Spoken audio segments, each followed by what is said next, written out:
দেখলাম যে এতদিন পর আবার জুটিকে সবাই মিলে আগ্রহে মানে ওয়েলকাম জানাবেন। তোমাকে আমি দেখলাম তুমি অনেক বেশি সাপোর্ট করবে, তুমি কি বলবে? আমি সাপোর্ট করবো না? আমি সাপোর্ট না করার কে?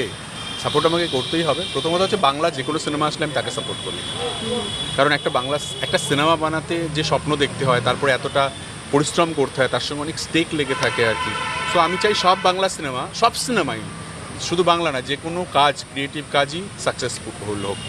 বিশেষ করে বাংলা সিনেমার ক্ষেত্রে বলতে পারি, যেহেতু আমি বাংলা সিনেমা বানাই। এবং ধূমকেতুর ব্যাপারে বলতে পারি যে ধূমকেতু একটা স্বপ্নের প্রজেক্ট কৌশিক গাঙ্গুলির। কৌশিকদা তখন থেকেই বলতো যে এই সিনেমাটা রিলিজ হওয়া দরকার, এই সিনেমাটা আমি একটু অন্যরকমভাবে বানিয়েছি। তার সঙ্গে দেব, শুভশ্রীর জুটি রয়েছে আর কি। আর এখন যেহেতু সবার একটা সিনেমা দেখার প্রতি আগ্রহ আবার তৈরি হচ্ছে হলে গিয়ে, সো এই সিনেমাটা হতে পারে মোড় ঘুরিয়ে দিল আরও বেশি করে। সো আমি তো অবভিয়াসলি সাপোর্ট করবো। আর একটা কারণ, সাপোর্ট না করার কোনো কারণ নেই, কারণ হচ্ছে আমার বউ রয়েছে এতে। সো আমি আমার বউকে চোখ বন্ধ করে সাপোর্ট করি, অন্ধের মতো সাপোর্ট করি, অন্ধের মতো ওকে এগিয়ে দিই, ভালোবাসি। সো এটা তো করতেই হবে আর কি।